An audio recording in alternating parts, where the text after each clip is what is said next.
Welcome, welcome. This is the first NA Collegiate League Madden pre-show. My name is Dan. I am joined by Pavan. We're going to go ahead. We're going to give you guys an interview with one of the top Madden professionals right now, get you guys a little bit of insight into his Madden career. Then we're going to go ahead and jump into the league, give you guys a brief overview. We've been on about a month and a half hiatus.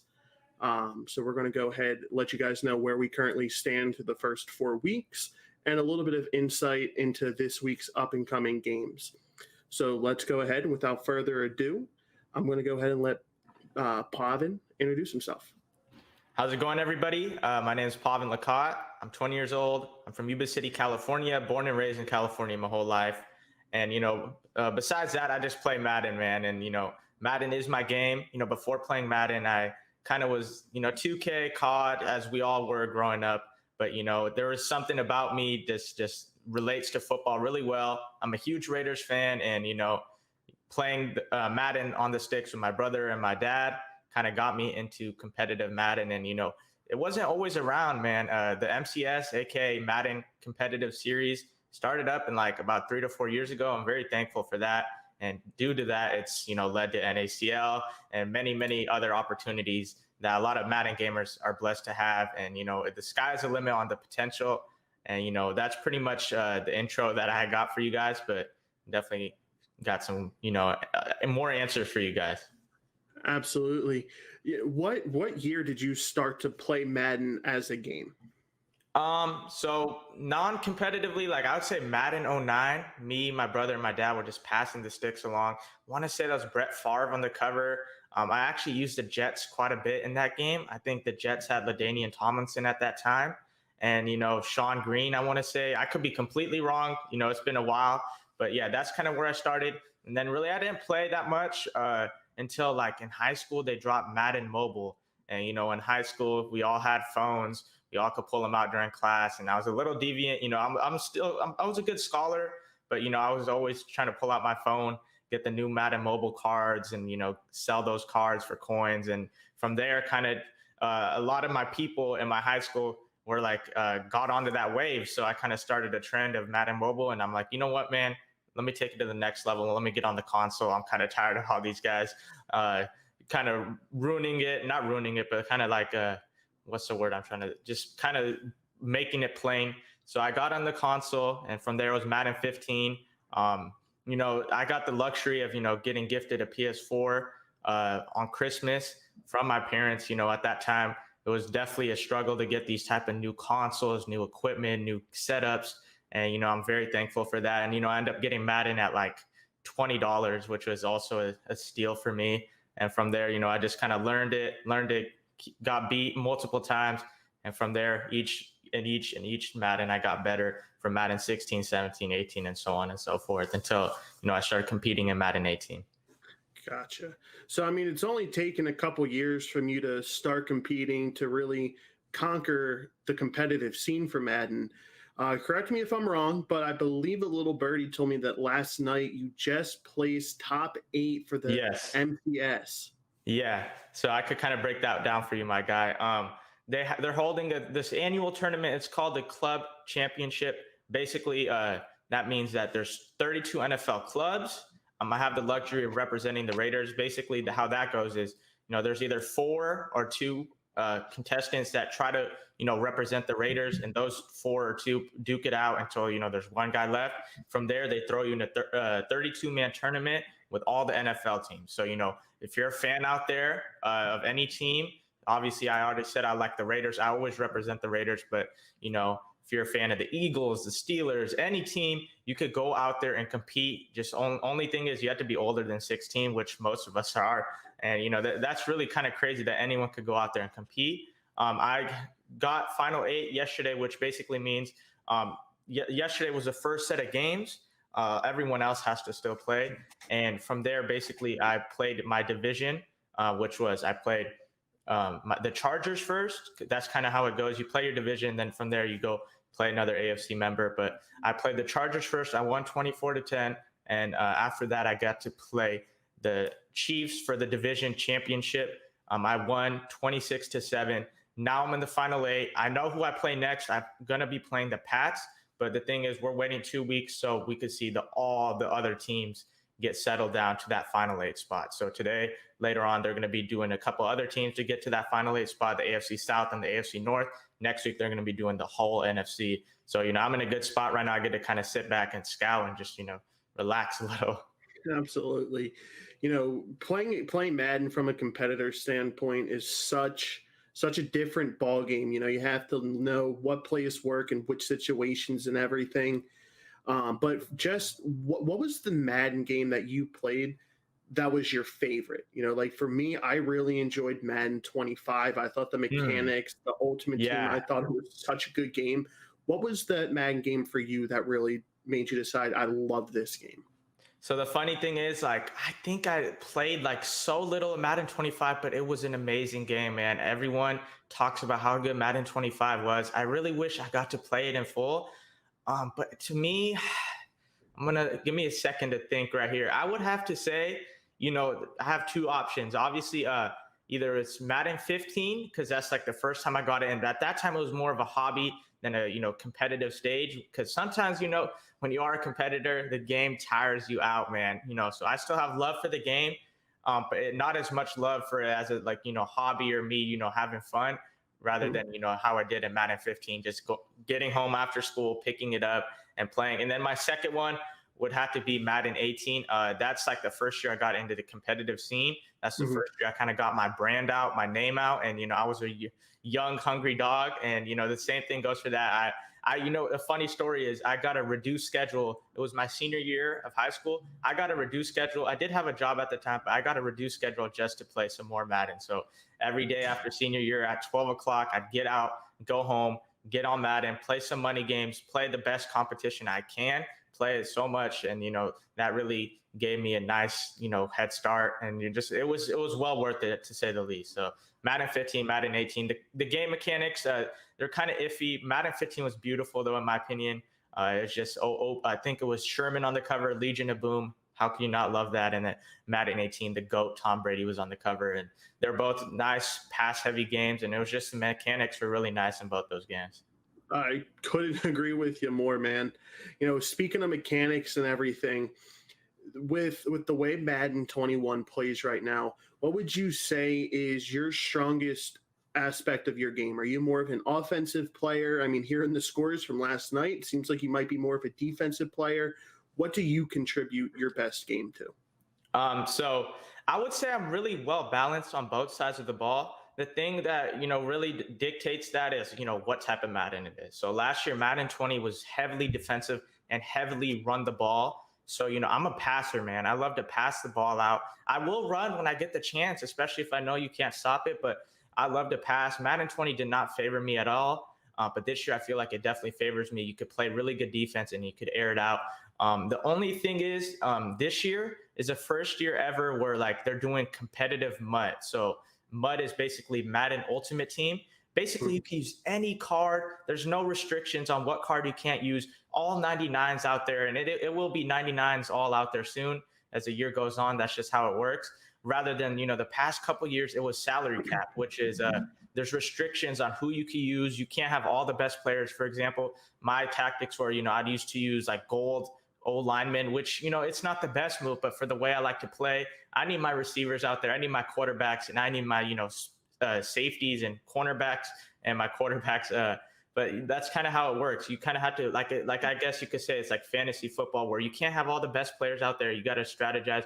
But now this year it's all MUT, and it definitely. That's how I grew up playing. I played a lot of MUT, all the 99 overalls, and due to that, it's definitely a whole different game mode that people really aren't used to yet. I feel like I have a kind of edge compared to some other people in that status. Absolutely, man. When you look at the defensive side of the ball and how heavy it was last year and how it's looking to be good this year as well, what do you value in a user, and which position do you like? So a user, to me, you got to be tall and you got to be fast. This year, you don't really user linebackers, because the past 2 years, they kind of made it to where linebackers can't really get, those animations, ball hawk animations, compared to safeties and cornerbacks, for examples. So for last year, people used to lurk up top on the safety. And this year now, due to like how the game works, you could actually sub in a safety at linebacker sometimes. And for example, like 3-3-5, nickel 3-3-5, or nickel normal, you could put in two safeties or one safety at linebacker. And that's kind of where I like to lurk on. And, for example, for me, I have like the late, great Sean Taylor. He went crazy for me yesterday. He had 3 interceptions in one game, all user. I mean, that's kind of what I look for in a user, someone who's semi-tall, very fast, and who could move around. And, I know some of you guys out there might be using the D-line. Key to, stepping your game up is definitely, I know it may be uncomfortable at first, and that's what it's about, at getting better. But if you really do want to get better, you're going to have to move from the D line up to, either the safety or the middle linebacker, and, go crazy with your lurk, man. Yes, sir. But hopping to the other side of the ball, you like to pass. What do you prefer, quarterback or wide receiver? And what are you going to be looking for out of that position? That, to me, they're literally both equal in my opinion. I love using the best receivers, and I love having the best quarterback out there, man. It's just so fun to me. Like having a Randy Moss, another player I have on my team right now, he went crazy for me yesterday as well. Having someone like Randy Moss who could go deep, and then you really can't press Moss. Like no one could press him in real life. You can't really press him in Madden either. And this game is really heavily dictated on man coverage. Having someone like Moss out there that could beat the man coverage for you pretty easily that's a necessity, I feel like. And almost everyone in this final 32 championship has or had Moss on their team. And that's kind of, what I look for in a receiver. Oh, man, I like the comparison because, I use Randy Moss on my team. I use him and DK Metcalf as my outside wide receivers. Nice. Yeah. And it doesn't matter what you do. If you send them deep, if you send them short, medium, I mean, they're open, man. Absolutely. Pair them up with a quarterback like Michael Vick to where if nothing's open, you can just scramble for yards. Absolutely, man. I think me and you, I think we would have a really good game in mud if we were to face off. Yeah, man, definitely. Hit me up anytime. I'd love to play. Absolutely.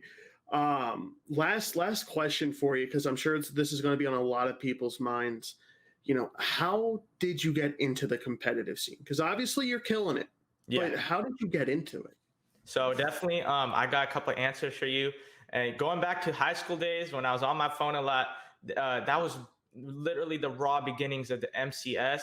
And, at that time, these tournaments were going on while I was in school. So one specific example is, sorry to my Spanish teacher, but, I'd pull out my phone in Spanish class and I'd watch these MCS tournaments. And I'm like, wow, I kind of want to be like this guy right here. He has so much swag out there. He's throwing dots. He's throwing corner routes. He's throwing posts wide open. No one can mess with him. And, he's in his own element right now. And that's kind of how I wanted to, vision myself. And so from there on out, I watched every single tournament. And honestly, in the beginning, you have to, steal their concepts, steal their ideas, steal their ideology. I wouldn't even say steal, but, mix it into your game plan. That's what I did. And I slowly but surely got to became better and better into, where that point where, oh, wow, you have this nice concept, but, I'm going to take your concept and I'm going to make it better in my own version. So that's kind of how I am now. I don't really steal other people's ways of playing, because at the end of the day, if there are so many other people that are doing that, people are going to see what you're doing. Now I kind of like to play to my own, knowledge and my skill set and kind of keep it secret. So, when we go out there in that tournament, in that field, you're not going to see what I have for you. And, that's how I would recommend watch a lot of Twitch, watch a lot of YouTube, play a lot of rep games, and, whatever the pros are doing, replicate it until a point where, you could create your own stuff. And that's really what Madden is about, man. You see in the NFL, coaches steal a lot of stuff. It's a copycat league. Madden is as well, man. Absolutely, man. Well, that right there, ladies and gentlemen, that is our guest, Pavan. We're going to go ahead and let's dive into what we have so far in the league. We're going to go ahead. I'll take over the NFC. I'll let you handle the AFC, since that's where your favorite team plays. Mine plays in the NFC. What's your team, man? My team's the Philadelphia Eagles. I had a feeling that was you like Vic as well. I had a feeling too. Vic was amazing on the Eagles. How can you, man? Deshaun Jackson and Vic, perfect combination, man. Exactly. I'm waiting for Brian Dawkins to get a new card. I have a signed jersey up on my left, just hanging up. And love that. But in the game, my Eagles aren't doing too hot. The NFC East is a three-way tie right now for first place with Washington, the Giants, and the Cowboys all sitting at 2-2. The Vikings, Lions, and Bears, they're also at a three-way tie at 2-2. The Buccaneers and the Falcons, they're tied at 3-1. And the Cardinals are sitting at the top of the NFC West, first in the NFC, sitting at 4-0, undefeated. Wow. So those guys are absolutely killing it, but it's a completely different story over in the AFC. Yeah, man. In the AFC West, the Chargers are 4-0. I don't hate the Chargers as much as I do the Broncos and the Chiefs. So, Chargers kind of got a soft spot in my heart. The Colts and Texans, both 4-0, good tie. I personally know the Texans owner. I want to say that's Joe Rice, I think. Hopefully I'm not mixing that up. The AFC North, the Bengals. Yeah, you heard that right. The Bengals are 3-1, kind of a shock, but, the Bengals have a nice roster. And lastly, the AFC East, the Bills and Dolphins are both 3-1. And that's what you got for the AFC standing leaders.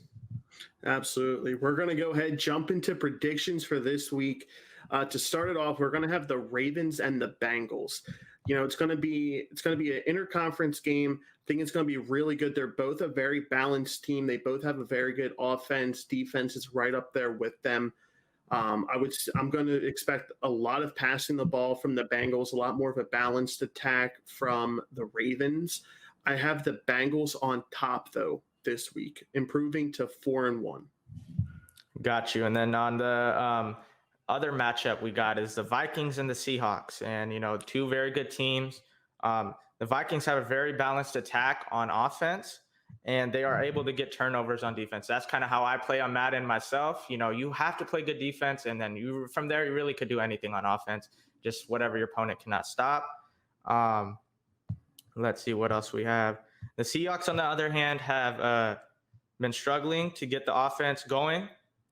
And, that definitely is a recipe for disaster. So they have to get that going if they want to get this win this week. No, absolutely. Cardinals versus the Jets. The Cardinals are undefeated. The Jets are controlled by a pro player. That's going to be a very good game. I expect a very heavy dose of the run from the Jets and very solid defense. The Cardinals, I expect them to come out firing on all cylinders, defense shutting out. I see this being a very low-scoring game. But I have the Jets coming out on top, handing the Cardinals their first loss in the league. Yeah, and the next matchup is the Steelers versus the Eagles. And the Eagles are ran by my friend. I talk to him literally on the daily, Henry. That's my guy. He's a pro player. And, he has those two D-line abilities in Von Miller and Khalil Mack.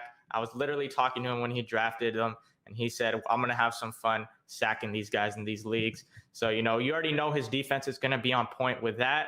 And his offense will be good as well, rather than on the other side. The Steelers defense has been getting torched, and, I definitely think Henry is going to take advantage of that. You never know. Madden is a game of, anything can happen, but due to Henry already having those two D-line abilities and, the Steelers defense already being torched, I expect Henry to come out on top. That's my guy. That's all I got. Yeah, I expect him to beat me as well, considering that I'm the one controlling the Steelers. You're the Steelers? You should have told me that, man.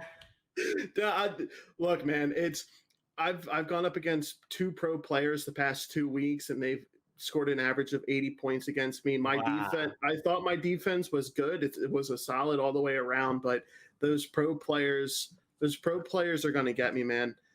Definitely, man.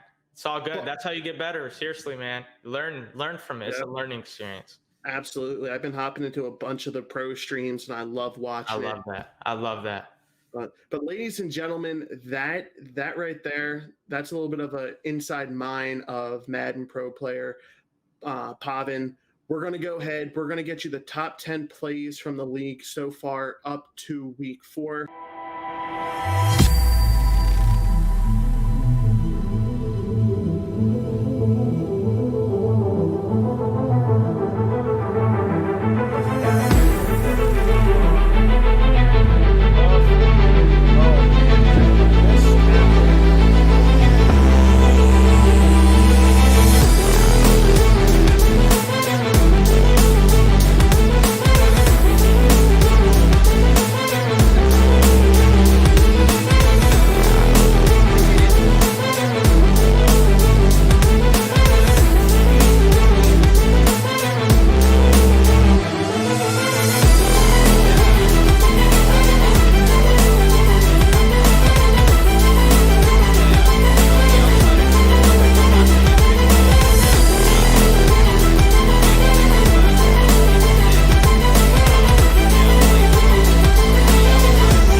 All right, and hello everyone. Welcome back to week 5 of the Play NACL Madden Franchise League. My name is Dan. I am your host today. How about those top 10 plays, huh? Well, absolutely wild plays. I mean, number 3 was a beautiful pick 6 where he got a stutter step and go. Number 2 was the beautiful deep touchdown. And I mean, how can we forget number 1? Watching the likes of Banks absolutely tear it up with a dot of a touchdown. But we're going to go ahead and we're going to jump into this week's game. We have the Vikings going up against the Seahawks. These guys are loading into their game right now. You see some of their top players. You have Christian McCaffrey, Calais Campbell, and Cameron Hayward for the Vikings, and then you have some absolute goons on the Seahawks as well. It's definitely going to be an interesting game. You have APW going up against Traposaurus Rex. You got Devontae Adams, Joey Bosa, and Melvin Ingram for the Seahawks. So we're kicking off week 5 here for you. With some Vikings versus Seahawks, so it's definitely going to be an interesting game.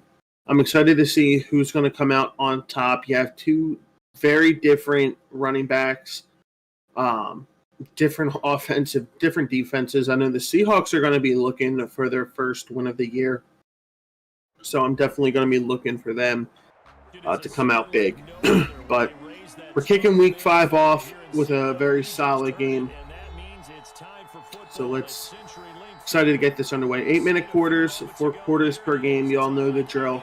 We're getting into it. Seattle's going to be receiving the ball. Mason Crosby kicking off. A little bit of a pooch kick to Reed Jr. Let's see how he's going to start it off. Gets a pretty decent return. Gets it up to the 32-yard line. Now, we are coming back from a month-and-a-half-long break. We're excited to get back into the action here. Not much has changed. We're still going to be bringing you the latest and greatest Madden content here. We're still going to be doing live commentaries on all games shown on the channel. As you see here, we have the Vikings per reception here. Seahawks starting the ball by running it. Devin Singletary, 2 yards. I wonder if we're going to see a lot of man defense. That's the one thing that Minnesota has shown in the past couple weeks is that they enjoy coming out in man defense and locking up. So let's see if they continue to do so. See if the Seahawks are going to be able to get the ball going, if they're going to come out pass heavy or run heavy. Nice throw right there to Mark Andrews, just upping it off to the tight end, picking up 4 yards, leaving them a 3rd and 4. 3rd manageable. Very, very good play. So we're going to see a little bit of a blitz here, potentially. See, backs everyone off. Low throw, and it's caught for a first down. Beautiful throw by Phillip Rivers. Recently retired Phillip Rivers. I don't think many people were surprised when they saw the news that Phillip Rivers is retiring. I think people are expecting Drew Brees to retire as well. Ben Roethlisberger still probably has a couple years left in him. The way Brady's playing, I'm sure he has a couple years left in him as well. But we had 2 very good quarterbacks go down. As you see, Isaiah Simmons shoots up the gap and gets the tackle for loss. Devin Singletary stopped for a 3-yard loss there. The defense is definitely showing up today so far. Again, we haven't seen much zone. It's pretty much just been all man. He's putting his edges out in a purple route to cover anything. He's covering the middle. I mean, these slants, though, across the middle of the field, just the short slants and short in routes are absolutely killing the man defense. I mean, hey, if it works, why? Just let it rock out. It's not going to be any big flashy plays. He's not, gaining any 40, 50-yard bombs, but he's working his way down the field. Dropped interception right there. Not sure what had happened. Could have been going the other way. That was a very bad read. 4th and 3. Looks like we're going to be getting a punt here. Now, if it's actually a punt, we'll have to wait and see. It is actually a punt. Ball gets off. Not the greatest of punts. Going out of bounds at the 25-yard line. All right, now we're going to get our first look of the Vikings on offense. See what they're going to be bringing to the table. Looks like we're going to be getting a lot of people moving around here. Looks like J.J. Nelson for a little bit of speeds. PA crossers. Are we going to be seeing a little bit of PA crossers off the rip? We'll have to wait and see. You see Joe Burrows in a quarterback. Looks like it. He has Y. What a play and what a... Oh, he's out of bounds. All right, you know what? Looks like he's going to be coming out doing the same exact thing. Is Seattle going to be able to stop it? Y is again wide open. This time he gets the feet down. 32-yard completion from Joe Burrow for the first down. Is he just going to flip it around? Same play, different side of the field? That play is very, very tough to stop. I will say that. I will say that it's almost impossible to stop PA crossers, especially when with the speed he has. We've seen a lot of people in this league run it. Falcon GGs. We're gonna have 1 to 2 potential games. We're definitely gonna be watching this one. It all depends on who else is gonna be available to play a game tonight. As you see there, the Seahawks gets a beautiful interception. Gets a little return there, able to stop the Vikings offense. They get the ball back with a little over 4.5 minutes left in the first quarter. I think that's really going to be the key. I think if the Seahawks want to stay in this game, they're going to have to turn the ball over. They're going to have to get pressure on the quarterback. They're going to have to keep their offense on the field. As you see right there, Vikings are going to be taking that ball back for a pick 6. They have to throw that away. All right, you can't let that get the best of you. You have to be able to come out and just play your game. Whatever your game is, you have to play it well. Seahawks, I think that they should try running the ball a little bit more. Try to maybe put the blocking on aggressive for a little bit. See how far you can go before you start to get the penalties. But they're really going to have to come out and I say they have to score on this play. Just from what we've seen with them so far this season, if they fall behind, it's hard for them to come back. I don't think that they should let this get to them. They have to come out strong this drive, and they have to put points up on the board. So let's see what their plan of attack is going to be here. So they come out running the ball. Beautiful hold. Picks up 6 yards. Sprinkling in the run is always going to help you get some yards. Sets up play action and allows you to get so much work done on offense. Comes out, throwing the ball. Rolls out with Rivers. Beautiful throw across the body on the run. Gets it into Davante Adams. That was a very accurate pass from a man who's not known for being a mobile quarterback. Davante Adams, 2 catches, 21 yards. Let's see if they're going to dial up a run here. Looks like they do.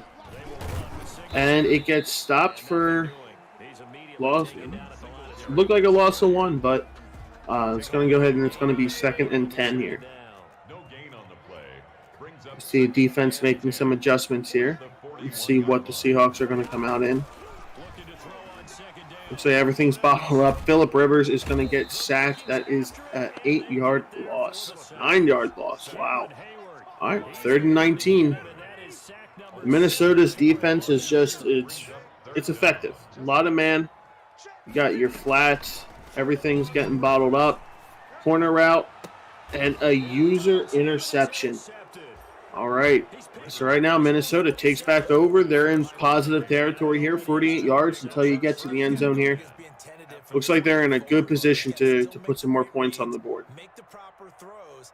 I've seen guys in this league throw 4 interceptions in a game and win.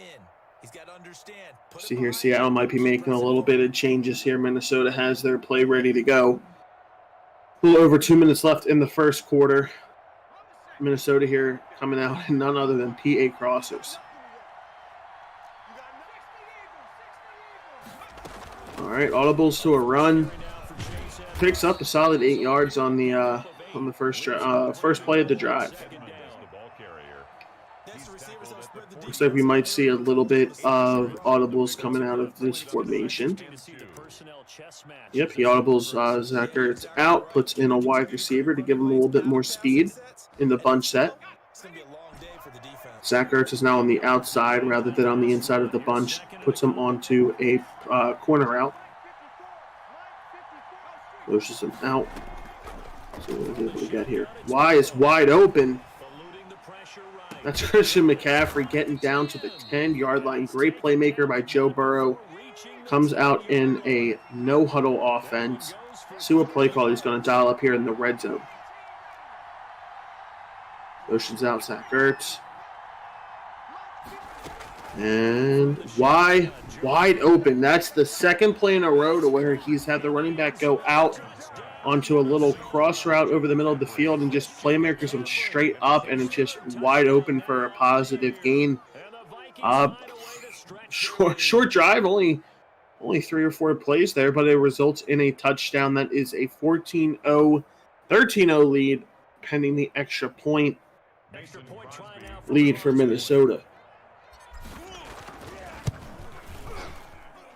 They go up 14-0, 3 plays, 48 yards, and only a minute and 11 seconds here. This is do or die right now for Seattle. You got to score here because so far Minnesota has been able to score on their last drive plus a defensive turnover. You have to stay in this game. You don't want to run the risk of going down 21-0. So this is going to be a big drive for Seattle. Again, Seattle looking for their first win on the season here. Let's see what kind of offensive play they have dialed up.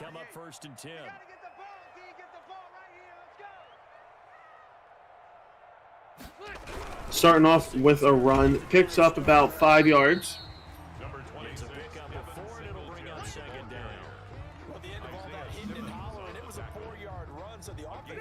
Let's see, more man defense to be expected from Minnesota here. Looks like they're shifting the defensive line a little bit, bringing their cornerbacks up to press. Coming out back-to-back runs this time, Minnesota is able to sniff it out, stops them for a negative gain. It's going to be 3rd and 8 on the 23-yard line. First quarter is ticking away here. Are we going to go to the second? Nope, we're going to get the snap off. He's looking for something. He just chucks it down the middle of the field. Devontae Adams not able to come up with it. We're going to have a 4th and 8 to start off the second quarter. Nice look at CenturyLink Field right there. Looks like we're going to get a punt from the Seahawks. Wishnowski going to be punting the ball away. And elects to take it back to no avail. No gain on the play. We're going to go ahead and see what Minnesota draws up. Anyone want to take a wild guess at what play they're going to be running? See if they go for PA Crossers. No, not doing PA Crossers. Let's see what they're able to do. Motion Zach Ertz out. Ooh, almost able to get an interception, but you see there, positive gain for Scantling.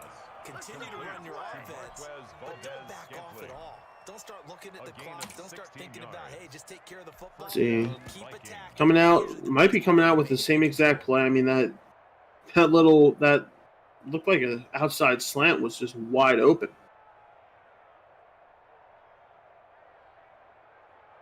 Let's see what we're going to be able to do here. All right, looks like I would expect Ertz to be motioned out. All right, let's see. Uh-oh, he might have A wide open. He also, it was a throw out of sack, but he had 2 wide receivers both open for touchdowns.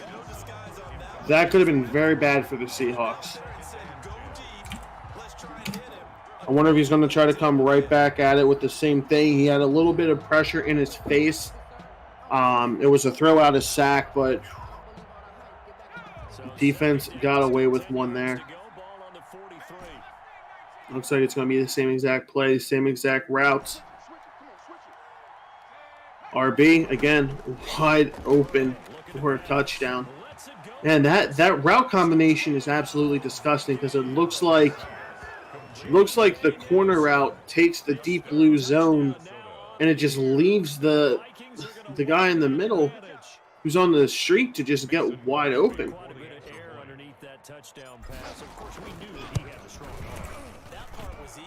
All right, that's 21-0 Minnesota. The Seahawks, are they gonna show anything here?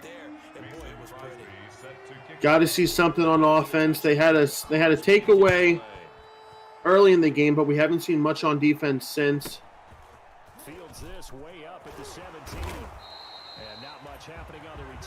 Hoping that Seattle can go ahead and get something going here.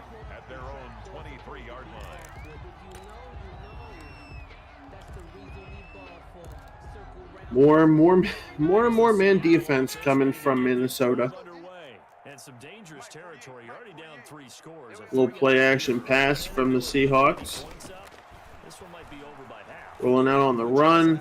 That is a takeaway for Minnesota. That is Jackson's second interception of the game. And only a minute and 5 seconds into the second quarter, Minnesota with a 21-point lead and the ball.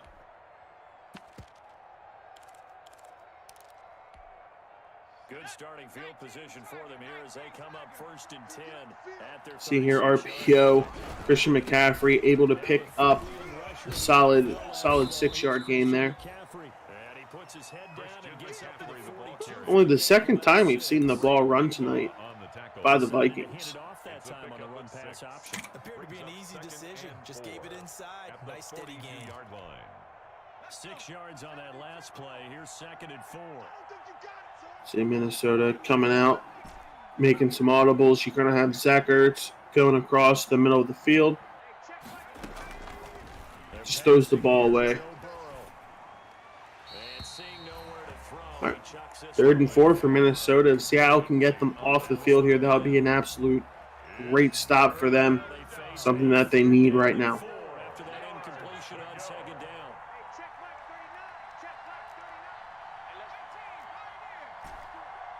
See what they come out with. Look for McCaffrey to be motioned up the field. No, just still gets him wide open cutting across. 1st down, Minnesota. So we're going to go ahead and get some audibles called in here. See if he comes out. First down saves him from a 3-and-out. Motion Zach Ertz in. Deep across the middle of the field. Looks like he's going to be looking for B. Motions R1 up the field. Great throw on the run. Gets it down to the 14-yard line. Absolutely working his way up and down the field right now. All right, another red zone possession for Minnesota. You're looking for Christian McCaffrey here. Look for the playmaker up the middle of the field, especially with the blitz there. And that's an easy walk-in touchdown for the Vikings. Christian McCaffrey's 2nd touchdown of the game. And that is a 28-0 lead. We are going to have some more action for you after this. We have the Colts and the Browns coming up after.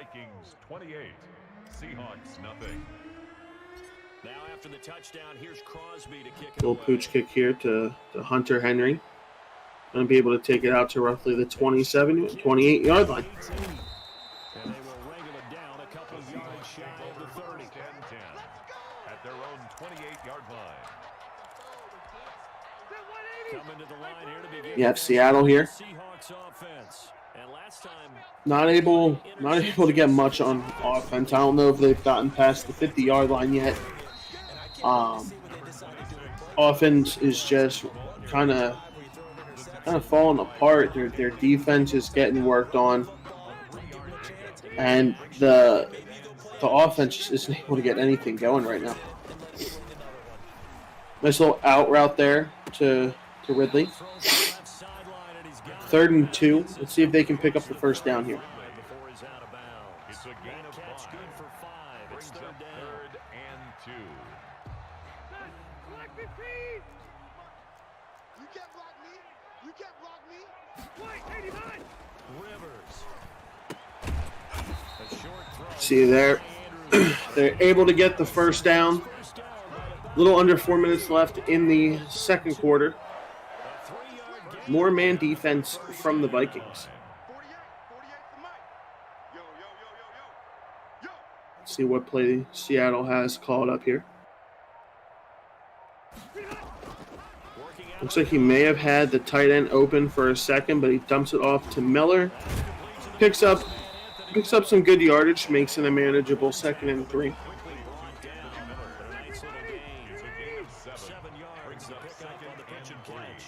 At the 46-yard line. See here on 2nd and 3, passes behind the intended target. Going to be 3rd and 3. Let's see what kind of play call he dials up. If I were him, I would have ran the ball on 2nd and 3. See if you can't pick up 1 or 2, and I mean maybe even run it again on 3rd down, depending on what you're able to pick up. But see here, he takes a shot going deep, able to connect with Devontae Adams inside the red zone. It's going to be 1st and goal on the 9-yard line. First and goal at the 9-yard line. Beautiful play right there. Gets him down to the 1 for 2nd and goal. Now you have a few opportunities to try to punch it in. A gain of 9 there. Sets up 2nd and goal. Going to come out in a 13 personnel. Another shot from the 1 on 2nd and goal. 2 minutes remaining in this first half of See if he's football. able to put it in. Another shot from the 1 on 2nd and goal. Good blocking, but he gets stuffed at the line. 3rd and goal. See if he's able to get it in now. You're in 4-down territory right now if you're Seattle. I mean, you're down by 4 possessions. You have to get it in here. 3 points isn't going to do you any good. See what he dials up. Gets a slant route across, and he's able to connect to Devontae Adams for 6 points. They get points on the board with only a minute and a half left in the half. And the Seahawks are able to close the gap just a bit.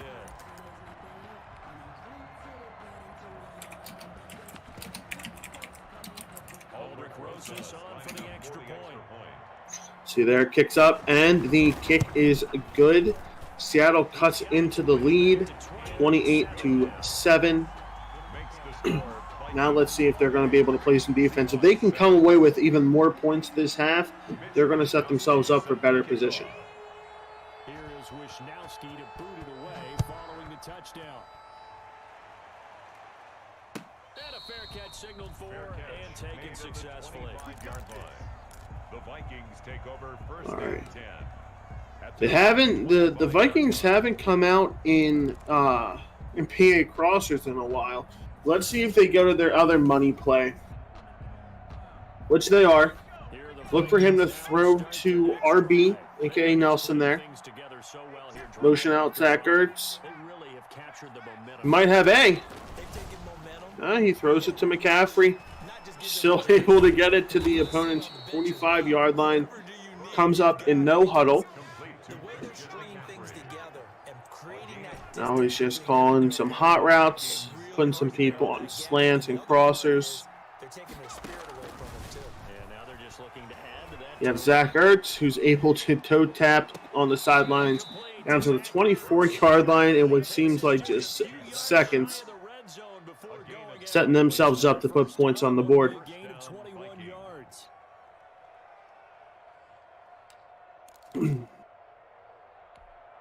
All right, 1st and 10 on the right on the edge of the red zone here. Let's see.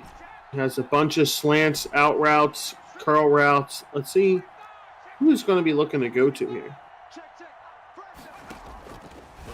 He has X wide open, able to get the feet down to the 4-yard line. 53 seconds remaining in the half.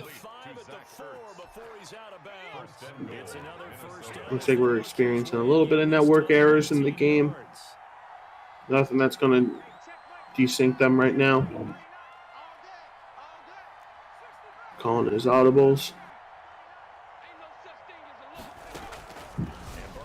Oh, and that's a huge interception. How far is he going to be able to take it? He gets it back to the 42-yard line. That's absolutely clutch by the Seahawks defense. These guys are able to get the stop they needed. Right there, you should have just taken the sack. You avoid the turnover there. There's no reason to try to force something as Minnesota gets a sack. Timeout, Minnesota.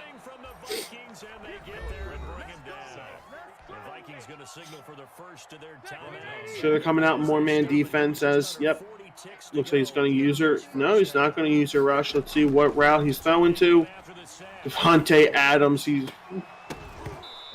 That was a risky throw. You got a 3rd and 20 now for Seattle.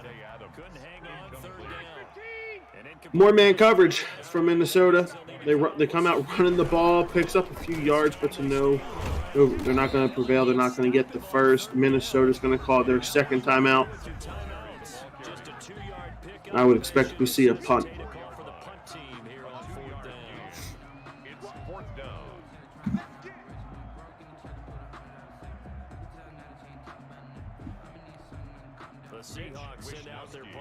Wisnowski on to punt for 3rd or 4th time today.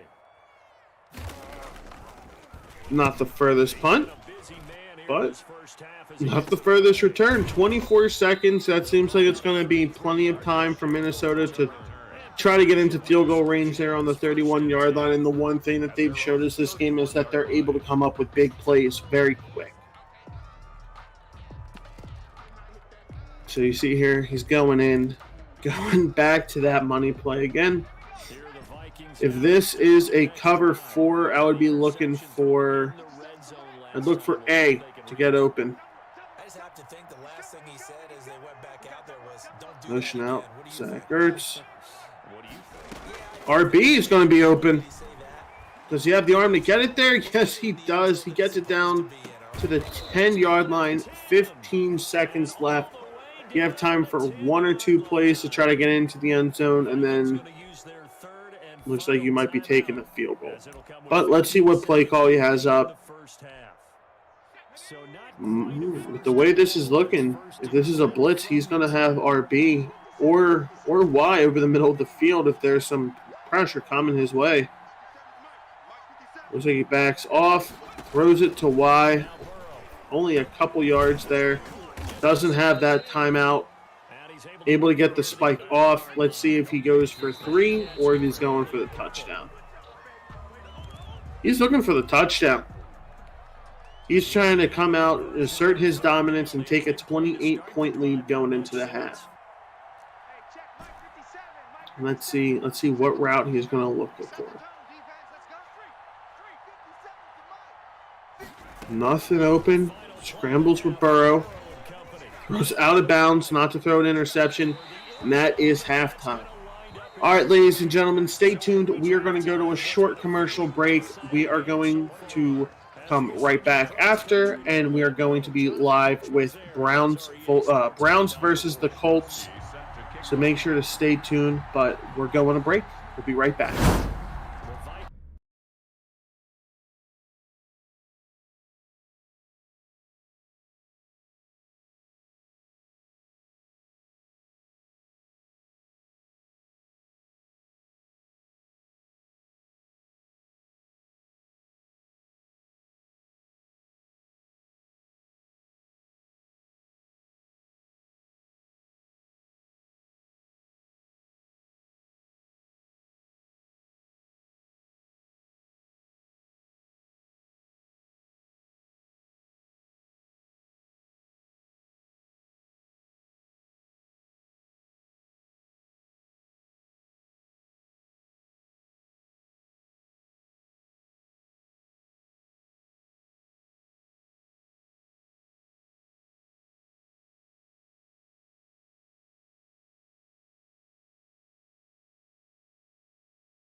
All right, and we are back. We're back with the Colts versus the Browns. Midway through the first quarter, you see the Colts are on the move. Tie game halfway through. We're going to go ahead and jump right into the action here. See, their quarterback is Jordan Love, dumping it off to, I want to say his name's Anthony Ferguson. And I saw an A, so I might be right with Anthony. But they also have Tyreek Hill, John Ross, Kenny Galladay. So this squad definitely is built for the long ball.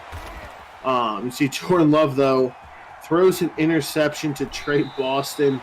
He's going to get a little bit of a return there. Great weapons. Undervalued the quarterback position. Need someone to throw him. So let's see if their defense is going to be able to get them any kind of takeaways here. As you see, Jeff Okuda is going to be the user of choice. Going to see some zone to start off. Playmaker to Cooks, who gets absolutely rocked. Jared Goff able to complete that ball, though. The play reminded me like the very similar play in the Super Bowl where it was the Patriots versus the Eagles, where Brandon Cooks got absolutely decked by Malcolm Jenkins. See their incomplete pass. 3rd and 1. Let's see what Cleveland has dialed up here. On break, I went and I got me some orange juice, and I went ahead and I put a little bit of Tropical Fusion Mio Energy in there. And I'll tell you, it's very good. Let me see in the comments what's one of your underrated drink combinations that you love that some people might not understand.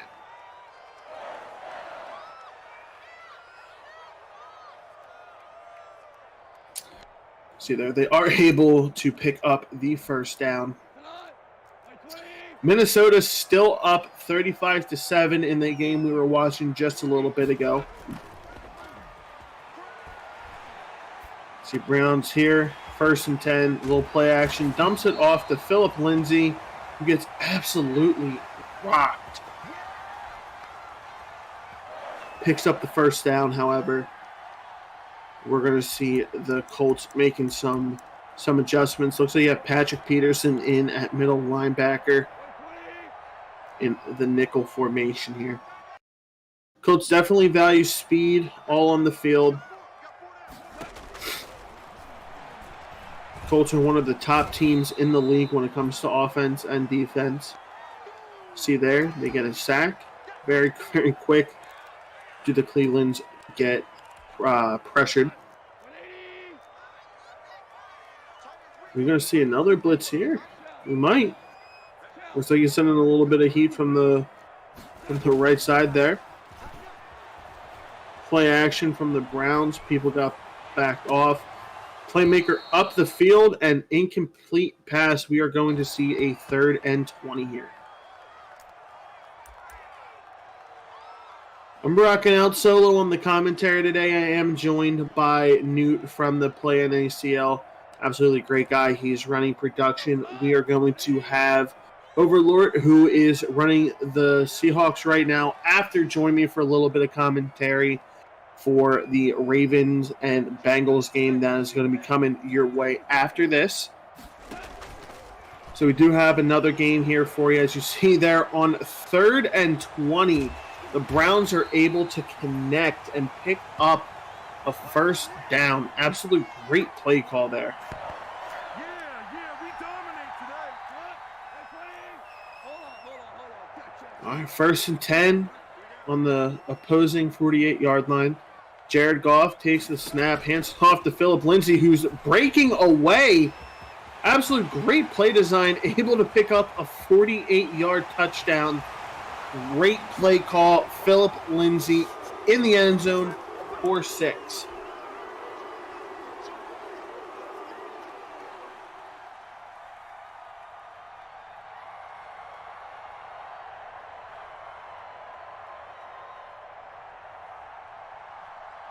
See here, gonna kick the PAT. It's up and it is good. 30 seconds remaining in the first quarter.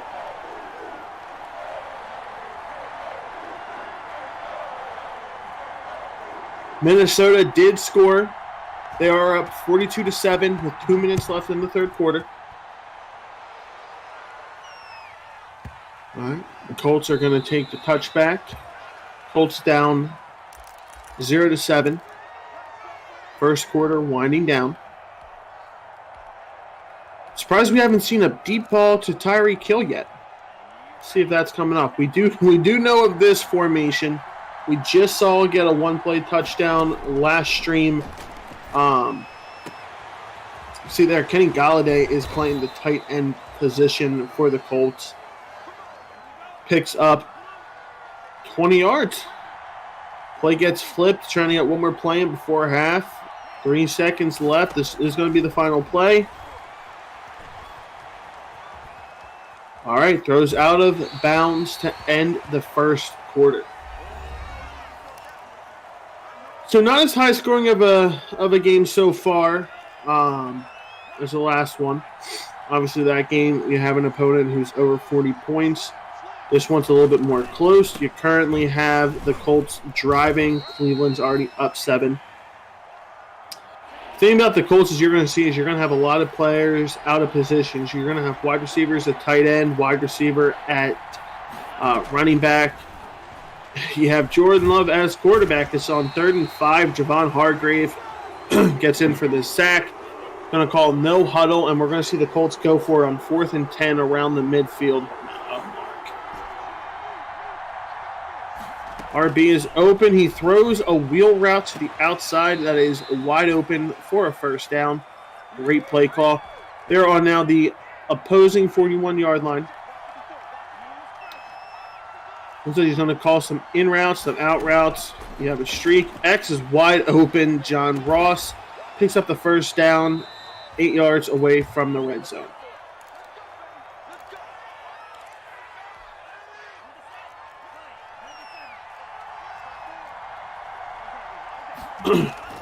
All right, RB is going to be wide open. That's Tyreek Hill for a touchdown.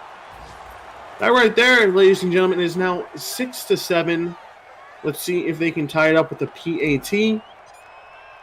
Kick is up. Kick is right down the middle. We are all tied up. 7-7. 6 minutes left in the second quarter.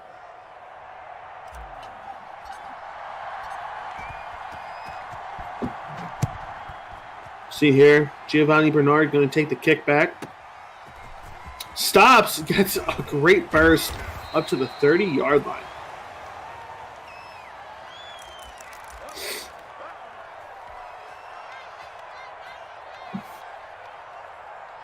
See here, coming out in a dime package. See what Jared Goff and company are going to dial up.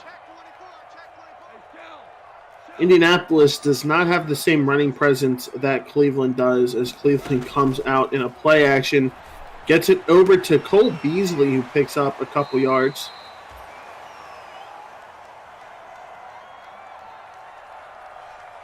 Cleveland did a great job on being balanced on their last drive. Let's see if they are going to stick true to it. It's been working for them, mixing up a good amount of run calls, pass calls. You don't want to be overly heavy. You don't want to be predictable. Let's see what these guys are going to be able to do here. Calls a run play. Philip Lindsay breaks one tackle. Then he gets absolutely rocked on the second attempt, losing a yard there. Comes out in shotgun, no back, file wide. Jared Goff calling some hot routes. Throws it, playmakers to the outside, gets a great first down, 45-yard line, go the Browns.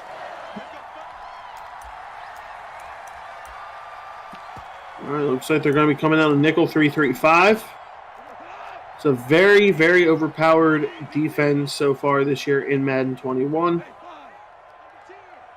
See a lot of pros, a lot of online people using it as well. For Mutt, You see there, Brandon Cooks is just wide open, breaks a tackle, gets down to the 12-yard line. The Browns on back-to-back drives looking very effective, being able to do whatever they want to do.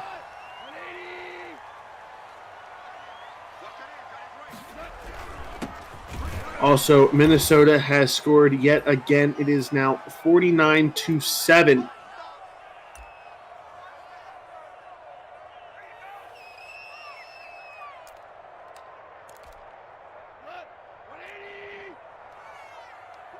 Browns are going to be coming out in the I formation. See if we can expect a handoff here.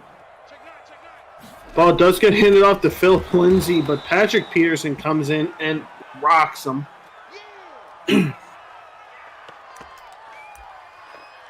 We have a 3rd and 14 from the 16, so the Browns are still able to pick up a first down. They can get inside the 2-yard line. But I think they're going to be thinking end zone here.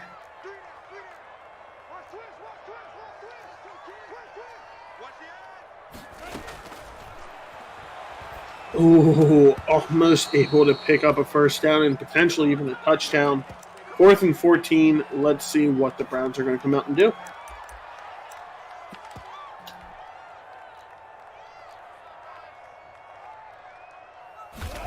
He gets a blocked field goal.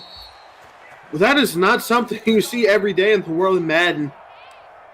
Whatever pre-call he did, it works. You might want to rewind that and take some notes because he just got a blocked field goal. Score stays 7-7. 2 minutes, 48 seconds left in the first half. You see there, throws it out to Galladay for a first down, wide open. Clock continues to run here.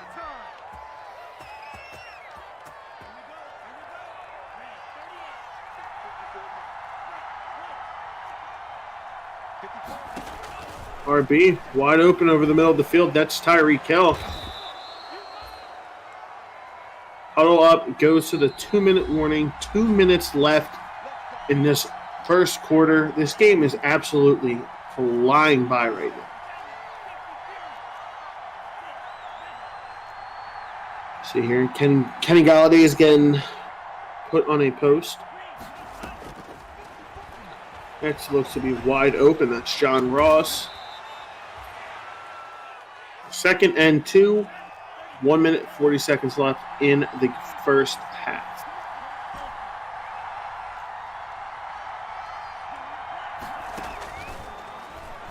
B on the post. Ball gets overthrown.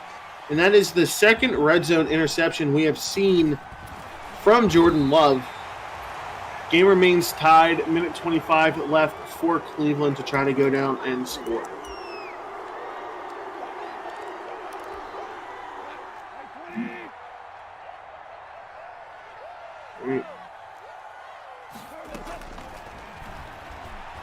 See, they're intercepted by the Colts. They take the ball right back. Backs them up a little bit. They're now on the 33-yard line. Minute 20 seconds left for these guys to try to punch the ball in.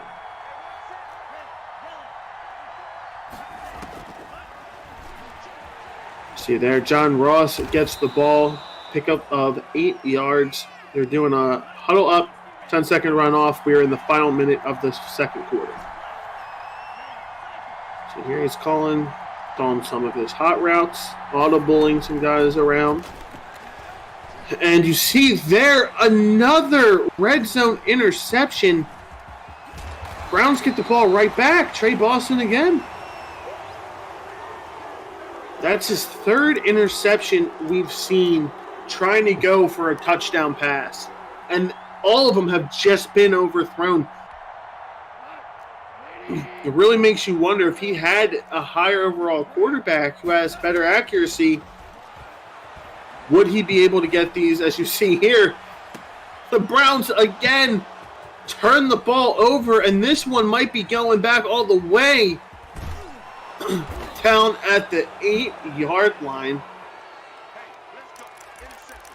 Man, that's 4 interceptions in under 2 minutes. All right, he's a little bit closer to the end zone now, so I don't know if he'll throw another interception, but I don't want to say that's a definite. Anything's possible. You obviously saw with the Vikings game, which is now 63-7. By the way, for those wondering. See here, he's tracing on B. He had John Ross on a little streak that was delayed, wide open. Touchdown. The Colts are going to be going up 14-7? 14-7 at half.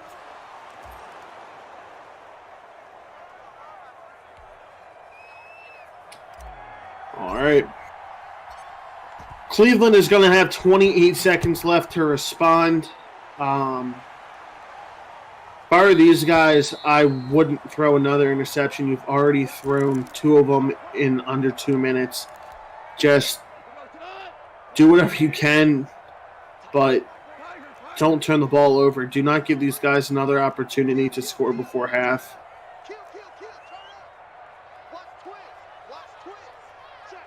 Just calling some, motioning some people over, calling some hot routes. You see there. The Colts get some pressure. Colts are calling a timeout. Colts are going to try to get the ball back.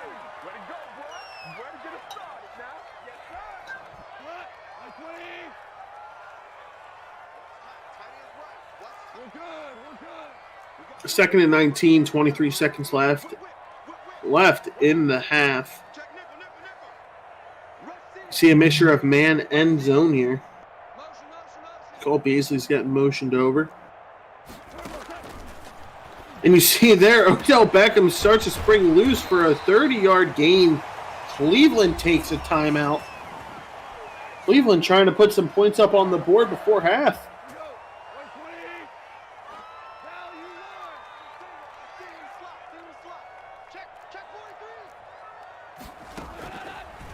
See there, that right there is another interception, out of bounds, 14 seconds left.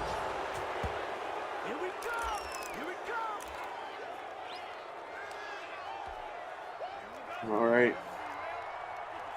Looks like we're going to see a little bit of PA crossers here. John Ross in a tight end.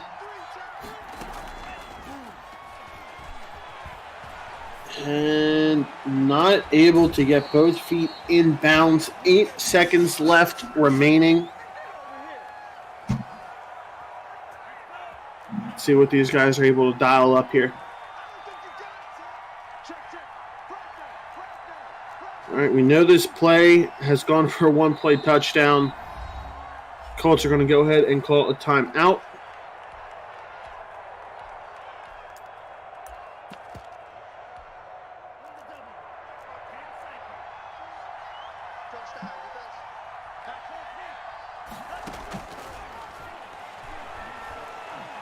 That's a sack right there. And that's an intention. Connection is currently acting a little funky. But the Colts are able to get a timeout off with 1 second left.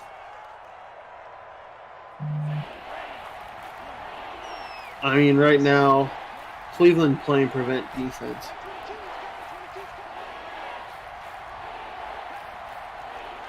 Flag right there. 3rd and 23. You still have the likes of Tyreek Hill. He's bringing the defenders down. You have arguably the 2 fastest guys in the game in Tyreek Hill and John Ross. See there, Tyreek Hill is on a very deep post. John Ross is on a slant. Kenny Golladay is on a C route. Now he's on an out route.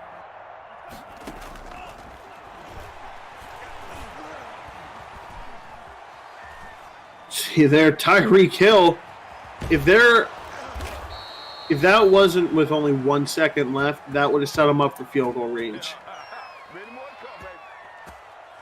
Big first play to end the half.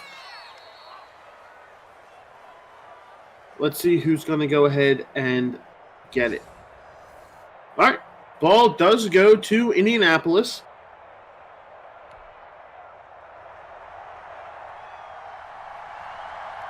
John Ross is going to be taking the kickback.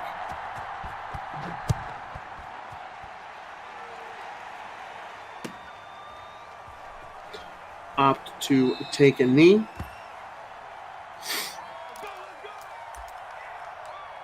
We're going to be switching over to Ego Killer 43 stream here shortly. He's going to be controlling the Ravens against the Bengals.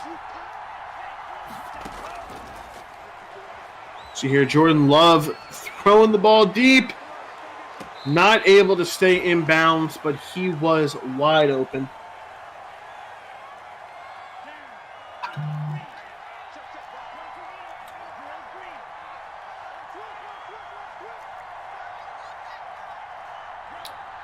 See what he has. Ball. Uh-oh. Ball's up.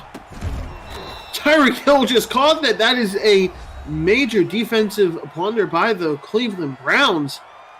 That ball was floating up in the air. No one could capitalize on that.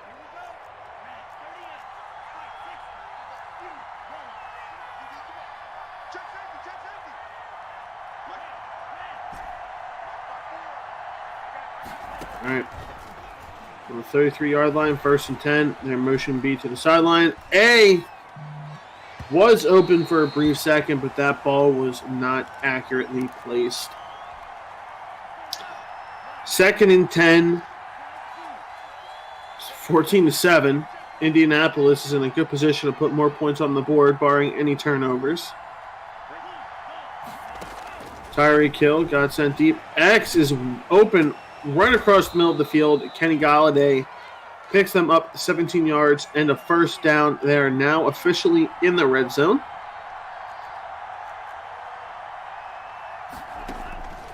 Tyreek Hill, touchdown. They will be going up 20-7. Let's see what they're going to be able to do with the PAT. 21-7 is your score. It only took them 45 seconds in the beginning of the second half to go ahead and go up.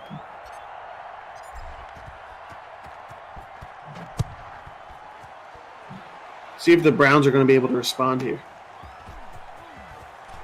Jonathan able to put a guy on the skirt. Gets out of bounds at the 23-yard line and juke the guy out of his shoes. I mean, relatively close game here. Not like this game we saw. The Vikings took that game.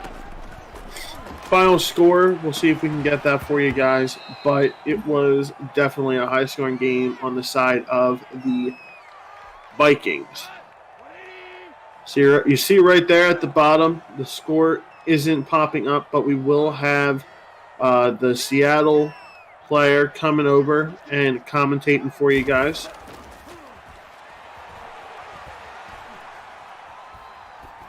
You see right there, Kittle able to get the pass.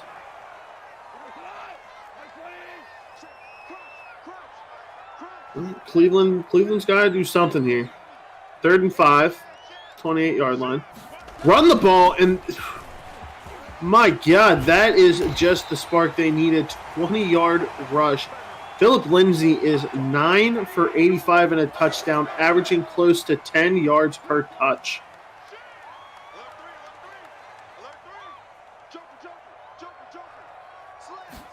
All right. See there. He's looking. He's throwing it deep. Beckham Jr. is wide open for a touchdown. Big play capabilities from the Browns. Answer back. They are down now by 1 possession. 21-14. 21-14. Let's see if they can get a defensive stop here. They get a defensive stop, and then they can turn that into more points. They're right back in this game, but you don't want to be playing from behind the entire time. I'd like to see them have a lead at some point this game.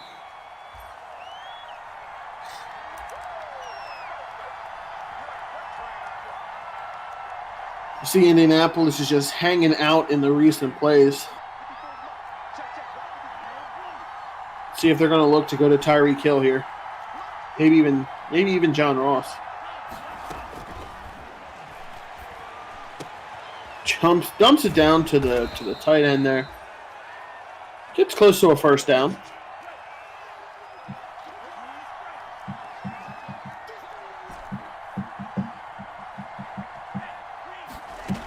Uh-oh, he might have RB wide open. He did. He did, but that's going to be an interception from the Browns due to the pressure. That is the turnover they needed. That went from potentially catastrophic for the Browns to the best case scenario. With pressure being applied, they were able to get an interception, and now they're on a move to potentially tie this game up. No one open. Throw the ball away. Smart play. You don't want to force anything, especially when you've thrown 3 interceptions so far. See here, Colts are going to be in dime looking to make their substitutions.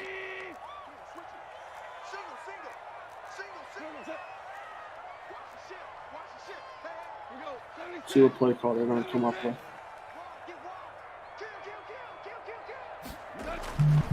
Double slants. And that's a sack for the Colts. All right. Bengals and Ravens game is getting started up. We're gonna watch this drive, and we're gonna see if the Browns are gonna be able to tie the game up. But after this drive, we're gonna take another short commercial break, and then we are going to hop over to that game. As you see right there, the Browns try to force a pass. The Colts get the interception, and they take it back to the 34-yard line. So you see right there, Colts are now knocking on the door again to get more points on the board. We're going to go ahead. We're going to hop over to a commercial break, and then we're going to start up with Ego Killer and the Ravens against Raider Nation and the Bengals. So stick around, and we'll be right back after this commercial break.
All right, ladies and gentlemen, and we are back. We have Ego Killer, a.k.a.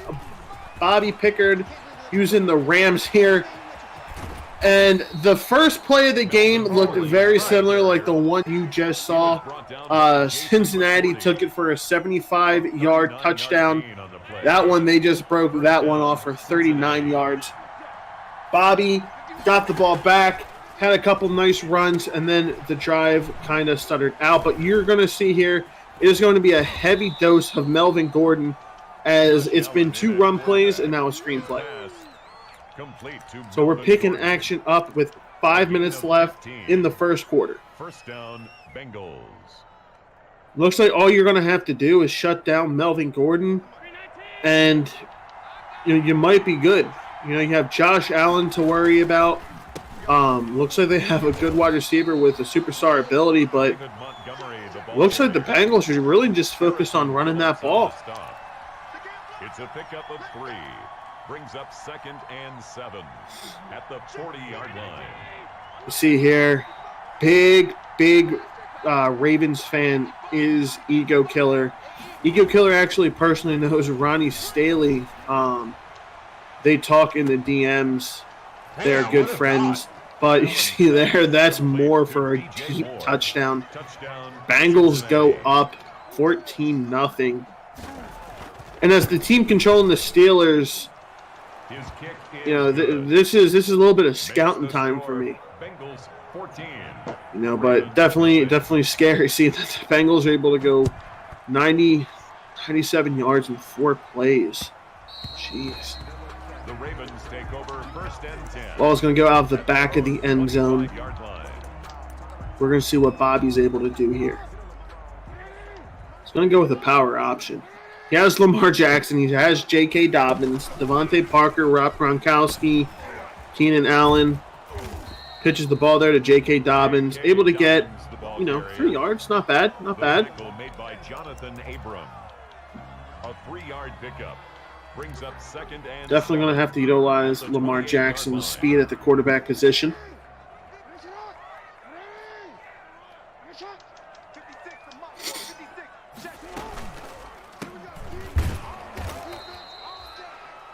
All right, that handoff, that play does not work, doesn't go for anything, loses a couple yards. Let's see what he's able to dial up on 3rd and 9.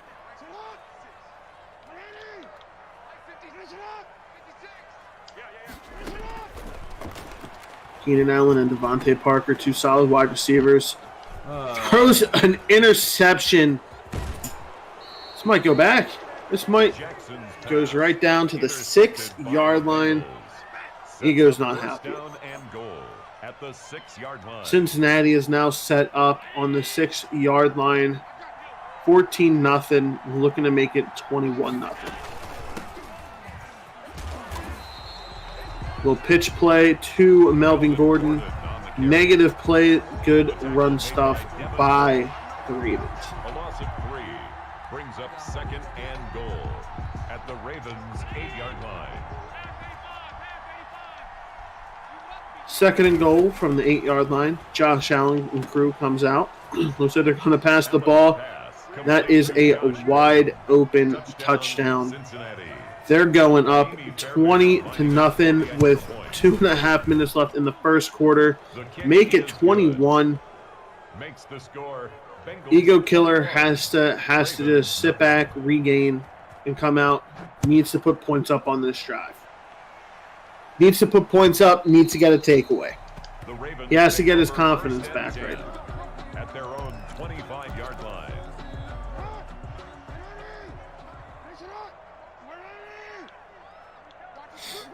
See here, he's going to be pressing his DBs. Devontae Parker's going to be on the wheel route. Look for that to get open. That would have been open if he would have threw that. Dumps it off to Dobbins, which is also open. You're looking at the difference between 30 yards and a potential 75-yard touchdown pass that he just missed. All right, you see it there, throws an interception to McCain. That's getting brought back to the 24-yard line. Bobby has to be patient. At the 24-yard line. You go ahead and give him a little bit of words of encouragement in his chat.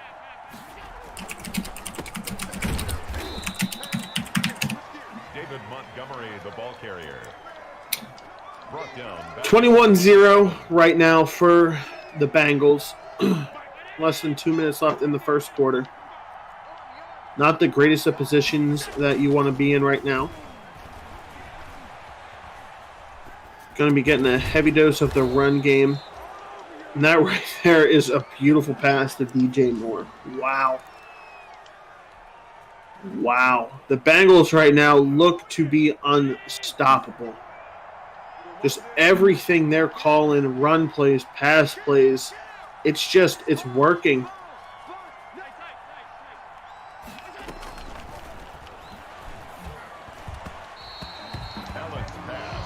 All right. Luckily, he got away with one there. Bad throw. Leads to second and goal.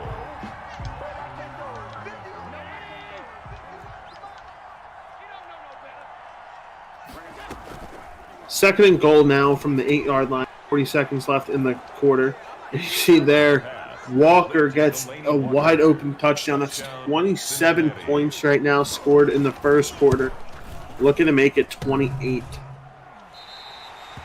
Does not make it 28. The Browns right now just scored a touchdown. It's now 42-20 pending the extra point.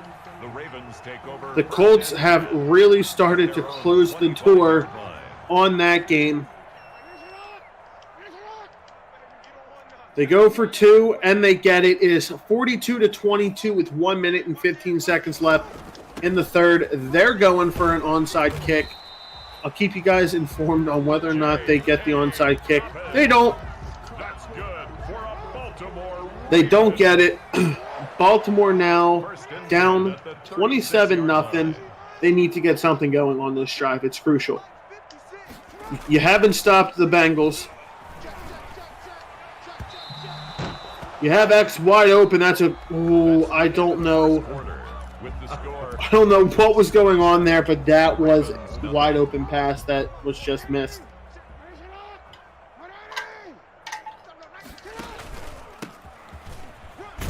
All right. Run play up the middle. Not the blocks he wanted. J.K. Dobbins, though, still great average, 6 for 52. Brings up third down and 9. We're now in the second quarter. Looks like we're going to go with a little bit of PA crossers. PA crossers never fails.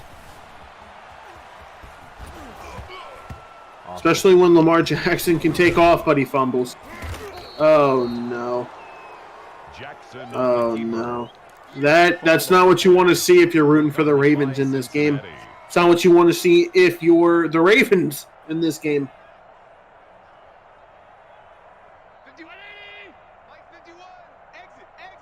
Yeah, this game looks like it might be over quick. As you see in the bottom left-hand corner of the screen, Ego Killer 43 is not thrilled with how this game's going right now. Deep ball gets thrown up. These guys are tipping around, but no one wants to hold on to it. You can physically see the pain in this man's eyes. Second and 10 here. Little play action. Right over to Larry Fitzgerald, who makes two guys miss. Oh, my God. That right there is 33, potentially 34 with only a minute into the second quarter. Ladies and gentlemen, this game might be over already. I don't want to see it. I want to see the Ravens make a comeback. The Ravens take over first and 10 at their own 25-yard line.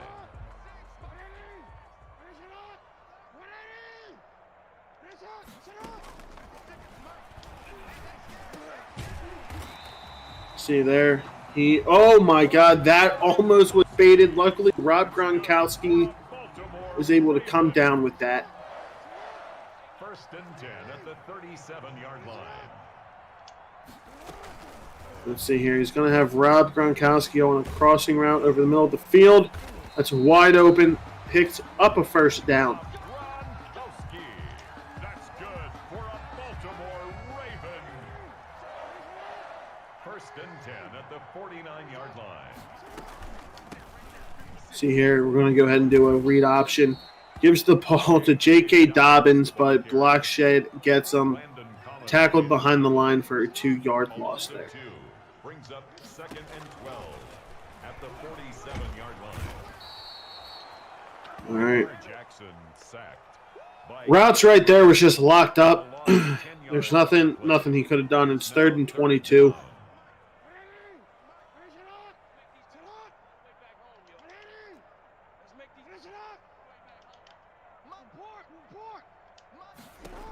Let's see what he has. See if he can pick up a first down. Maybe RB might be able to get open.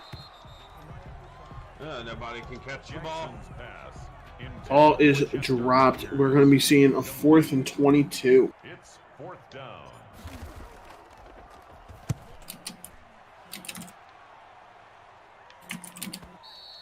Punts the ball away. Great punt. Ball goes out at the 10-yard line.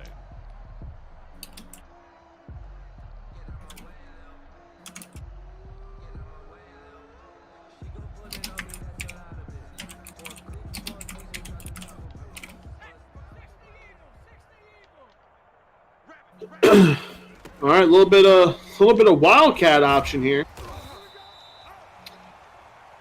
Doesn't work for him.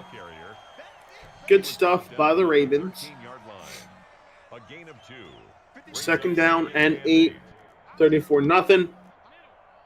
Dwindling down to halfway through the second quarter.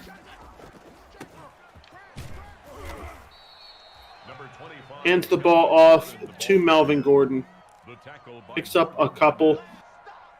I'll tell you, I'm surprised that they've started to turn away from Melvin Gordon. I mean, you got 2 huge runs to start off the game. One of them a 75-yard touchdown run, the other a 40-yard run. You had a screenplay to him that went big. But you haven't been going back to him after that. You haven't really needed to because obviously you're winning 34-0. But I'm surprised that they moved away from what was working very well for him.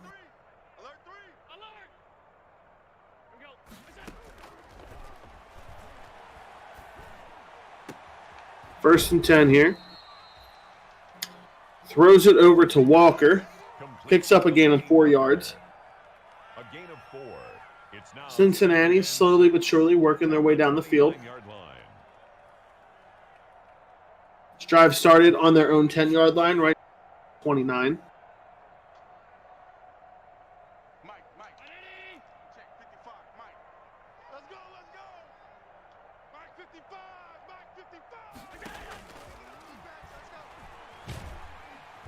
See what they're able to do here.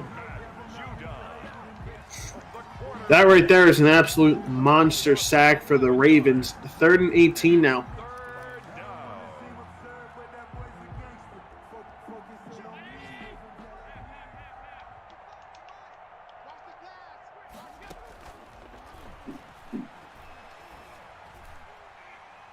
Third and 18.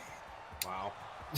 Ball's thrown deep, and DJ Moore is just wide open. Takes it 82 yards for a touchdown. Cincinnati.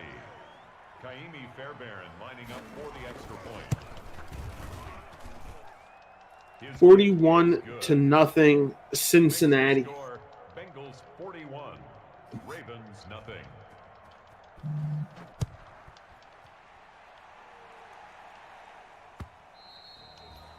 Baltimore's going to go ahead, let that ball go back. They have 2 minutes, 10 seconds in this half to go ahead and try to get on the board.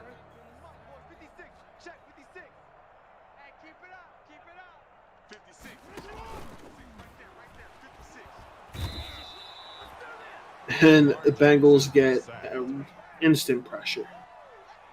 Taken down back at the 15-yard line. All right, that right there is the 2-minute warning. Baltimore down 41-0.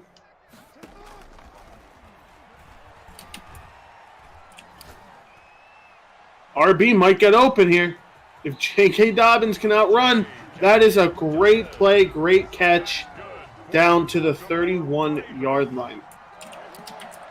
First and 10 at the 31-yard line.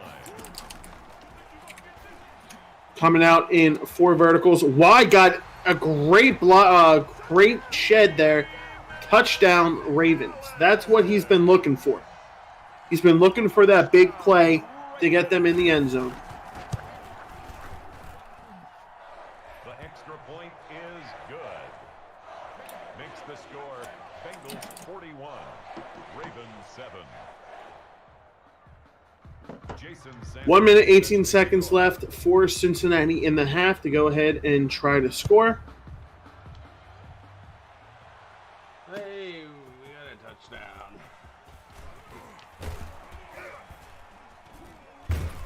Cincinnati will start this drive at the 19-yard line. The Bengals take over first and 10 at their own 19-yard line. All day, just like that. Hand the ball off to Melvin Gordon. Good blocks, good juke. Melvin Gordon, the ball carrier. Picking up 6 yards. Julian Blackman on the tackle. A 6-yard pickup brings up 2nd and 4 at the 25-yard line. Less than a minute remaining in this half. This first half has been all Cincinnati. Melvin Gordon, the ball carrier. Baltimore, however, answered on the last drive by putting up 7 points of their own, 8-yard pickup. trying to shut this defense out. Screenplay. And an interception going the other way for Baltimore. They're showing signs of life here in the last couple minutes. Let's see if they're going to be able to take this momentum and carry it into the next half. His kick is good. Makes the score 14-41. 26 seconds left. And if Cincinnati isn't careful, Let's go, big Baltimore man. can go ahead and add on more to their lead. Corey Ballantyne on the return. The Bengals take over first and 10 at their own 23-yard line.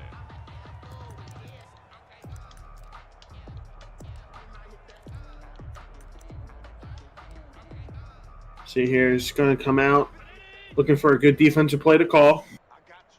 I got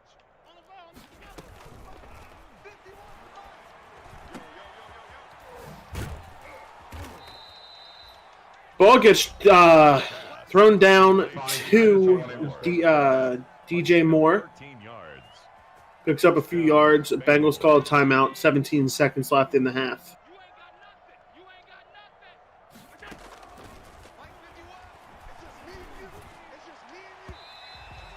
Oh, naturally that goes. Ooh, Wow. that could have been an interception from Devin Bush. I know Ego would have liked to get that pick. 2nd and 10.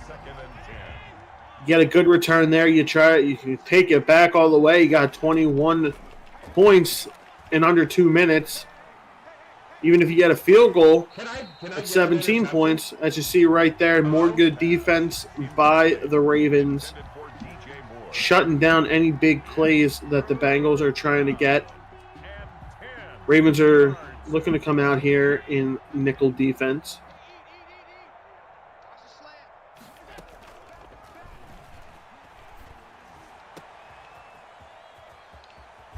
You see there, He's probably going to get a field goal. they get out of bounds with 1 second left, but are they in field goal range? That's the question. And a Bengal first down. Says they're coming out in field goal. You know, Kai Fairbairn. Aaron on for the field Is he goal. going to be able to kick? You know, I'm guessing he wasn't going to. Oh, is he icing? Ego Killer trying to ice the kicker. Amy Fairbairn on for the field goal. Cannot be iced. 7-yard attempt. It's going to be a 56-yard field goal. The kick That kicks up. makes the That kick's score good. Bengals Just barely good. 24, Ravens 14. Oh well, I did it to myself.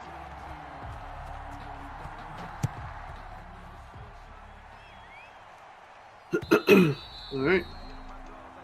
Getting into the second half action. 44-14, Cincinnati. Ego has a little bit of momentum right now, scoring 2 touchdowns in under 2 minutes to end the half. Cincinnati getting the field goal at the end of the half. Baltimore starting off, trying to get the run game going. Only a couple yards. Collins made the tackle.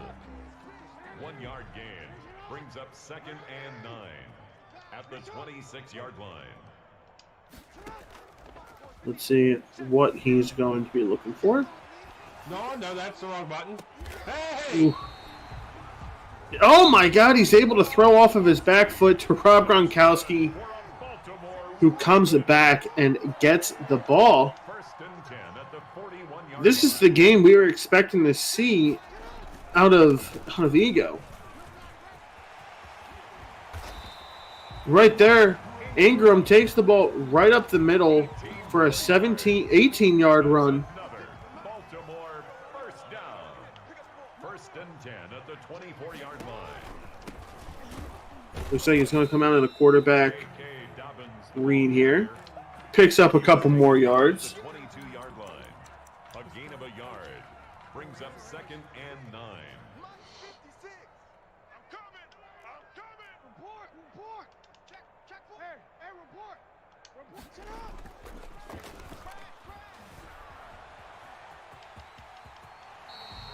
All right, Lamar Jackson just taking off, picking up a 1st down. Now we're starting to really see him using his legs.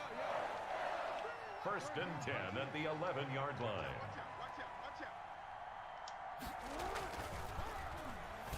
See what play call he has dialed up here. Jackson's pass. Just dumping it off to Rob Gronkowski, picking up 4 yards. 4 yards on the pickup. 2nd and 6 at the 7-yard line.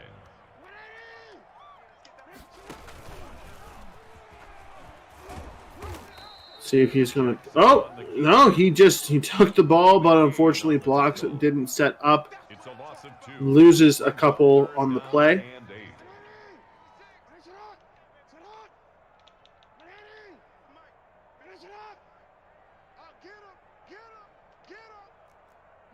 Let's see if Ego's going to be able to punch the ball in here.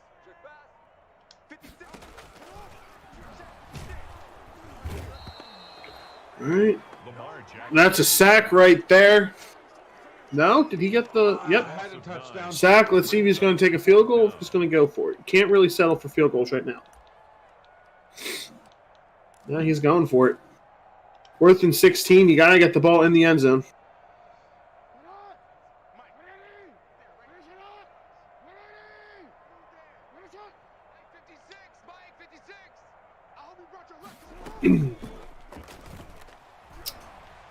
Interesting play call. Throws it to X. Ball gets swatted. Cincinnati will be taking over on downs.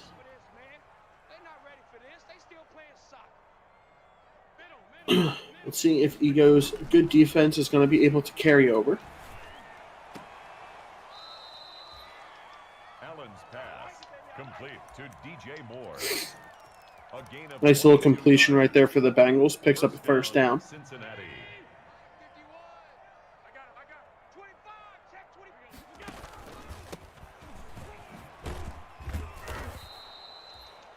Hand off to Melvin Gordon. Picks up a few yards. The tackle made at the 44-yard line. A gain of 5 brings up 2nd and 5. Looks like Ego is going to be coming out in man defense here. Josh Allen rolling out. Picking up a bunch of yards. Getting across the 50-yard line, out of bounds at 39.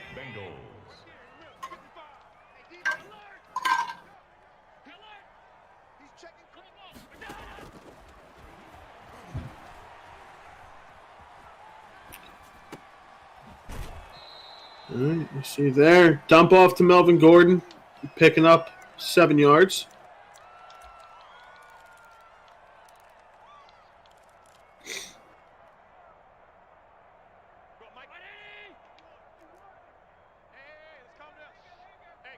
1 second left in the Colts and Browns game.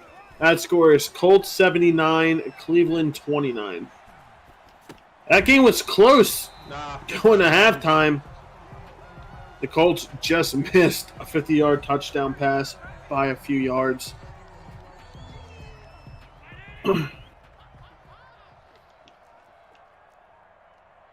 Looks like all the games we've watched tonight have been one-sided blowouts so far.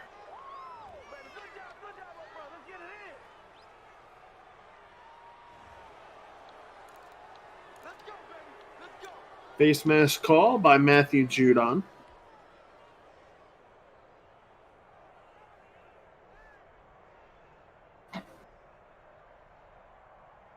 Third quarter is coming to a close. 1 minute left until the fourth quarter action. Baltimore down by 30 points.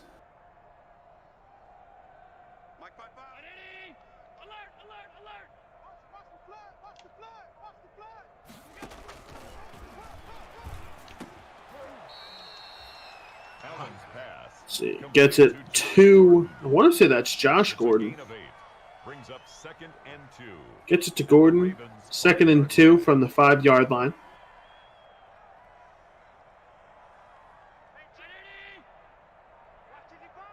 You can't block me. You can't block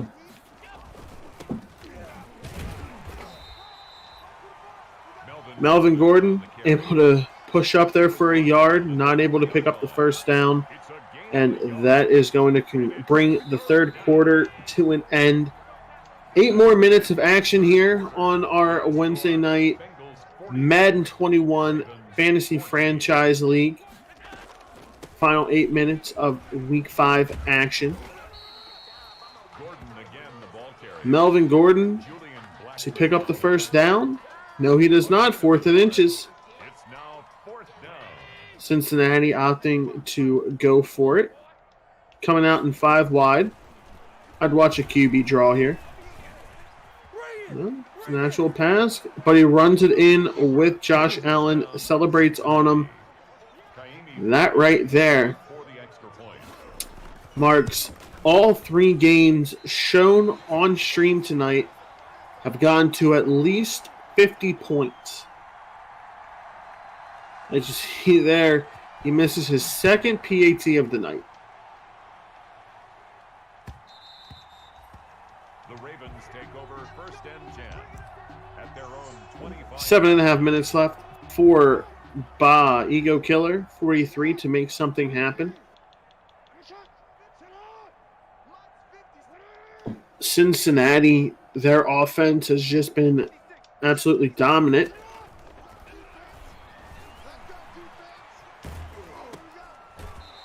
Lamar Jackson under some pressure. Gets the ball off for a negative pass play. Losing a yard there. Great job trying to escape the sack. But results in a negative 1 yard.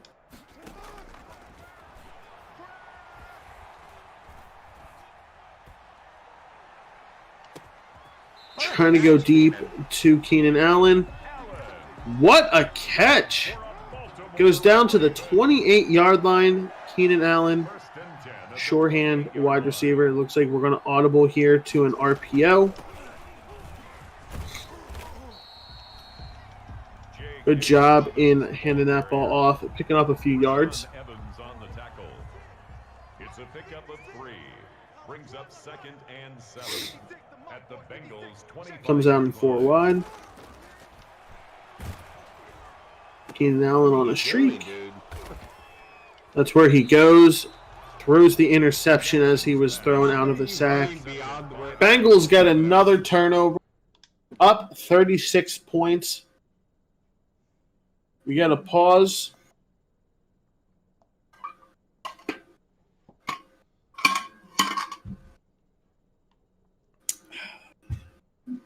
Let's go to orange juice.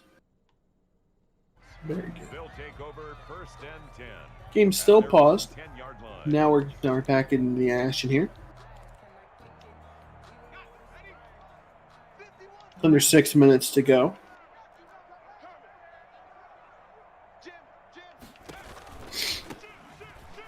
starting on their own 10-yard line, hitting to Montgomery. The ball carrier.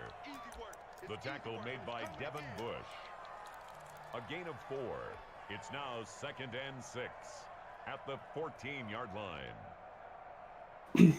Let's see what Cincinnati does here, knowing that this game is already won. Let's see if they're going to come out and just chew the clock and try to get out of here as soon as possible with a win, or if they're going to continue to try to pad their stats. Pitch to, looks like LaShawn McCoy. It is LaShawn McCoy. Keeping that clock moving here. Every second that ticks away, the Ravens' chance of winning goes down. 2 clock has been initiated.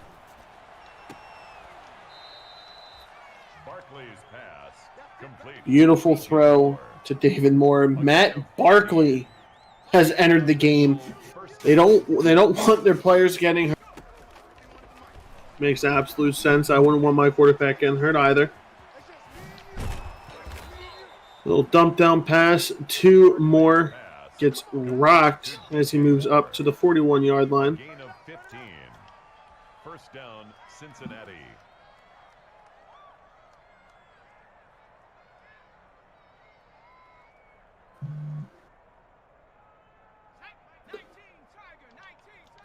Halfway through the last quarter. 2 clock still on.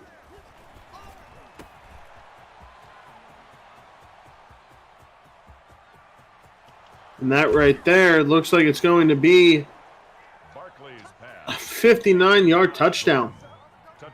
Bengals add on to their lead. See if they can make the extra point. They do. 57-14. Bengals 57, Ravens 14.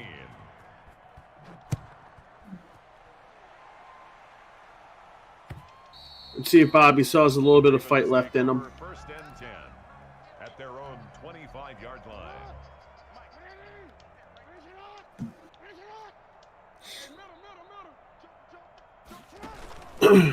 Bobby's going to come out, run the ball,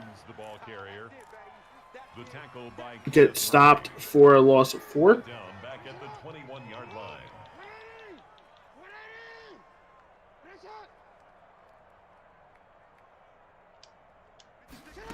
Motions over Eli Rogers. Jackson's pass intended for And pressure in his face, throws an incomplete pass. It's now 3rd down and 14. Down by 43 points. Only 3 minutes left to play. Not much you can do right now. Right now, you're playing for pride.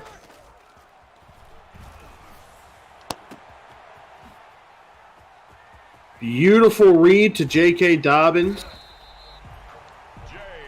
Able to pick up a very nice chunk right there.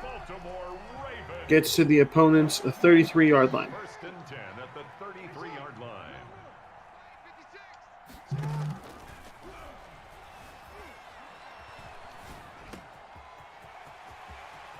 Throws it to J.K. Dobbins again for a touchdown, 33 yards. That drive was all J.K. Dobbins. Gets a score in before the 2-minute warning.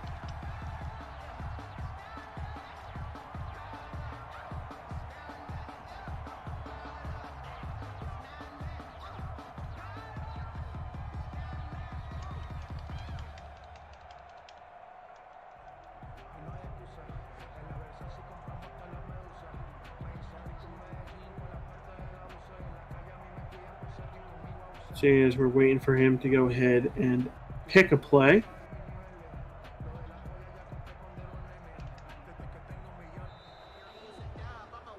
Not sure what he's doing.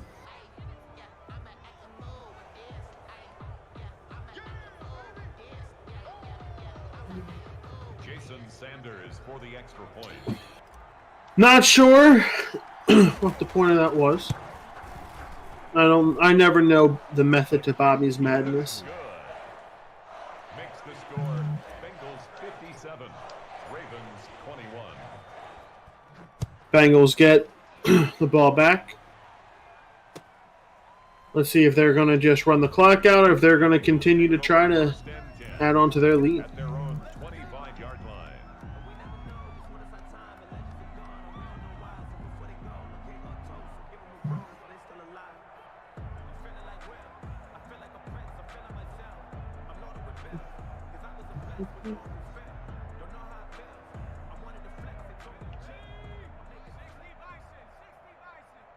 All right.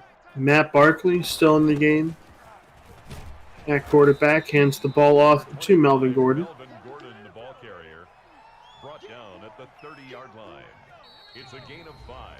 Brings up That's going to take us to the 2-minute warning.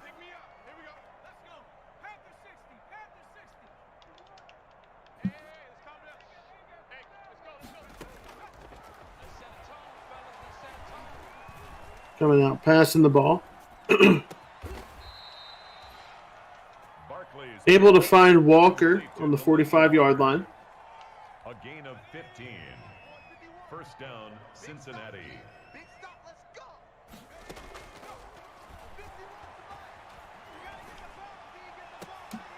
User and Devin Bush. Barkley's pass. He's able to get the catch? What? I thought that was intercepted. All right. All right. Wow. This game has definitely been going the Bengals' way, and you can tell by that play right there. My eyes hurt. You can definitely tell by that play right there. I mean, Matt Barkley, of all quarterbacks, breaks out of a sack, throws on the run, and the wide receiver comes down to make the diving catch. Barkley's pass complete to Delaney Walker. It's one of those games, ladies and gentlemen. It is one of those games.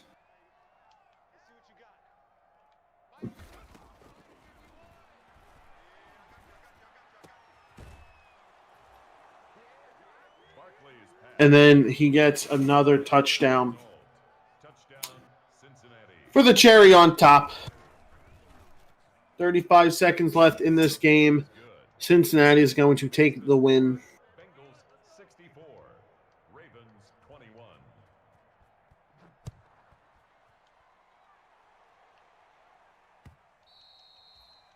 The Ravens take over first and 10 at their own 25-yard line. All right, let's see how Bobby decides to close out this game.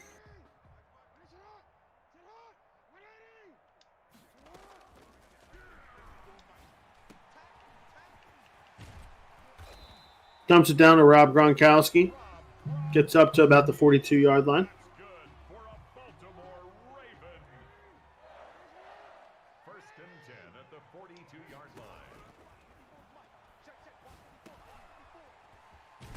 line. Dumps it off to J.K. Complete to J.K. Calls their second timeout. 8 yards on the pickup. Brings up second and 2 at the 50-yard line.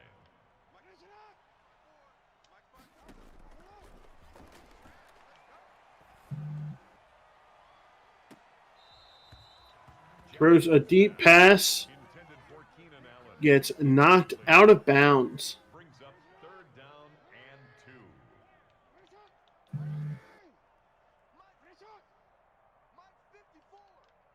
and 2. 17 seconds left in this high-scoring game.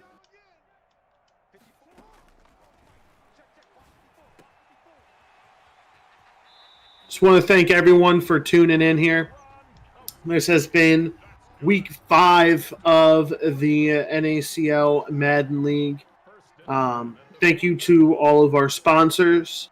Thank you to the NACL for putting on such a great event. Thank you to all of the participants who are playing as well. A huge shout out to Ego Killer 43 and Raider Nation for putting on an entertaining game, as you see there. That interception is going to close this game out. We should see one final play from Cincinnati. And then after that, we are going to be signing off. Make sure to tune in next week as we're going to have the Madden pre-show. Some more top plays of the week that it's going to cover this week. And then we are going to bring you more high-flying content as the final play goes to Melvin Gordon the same way it started. Thank you, everyone, for tuning in. Thank you to everyone watching after the fact. We are the NACL. Thank you so much, and have a good rest of your day.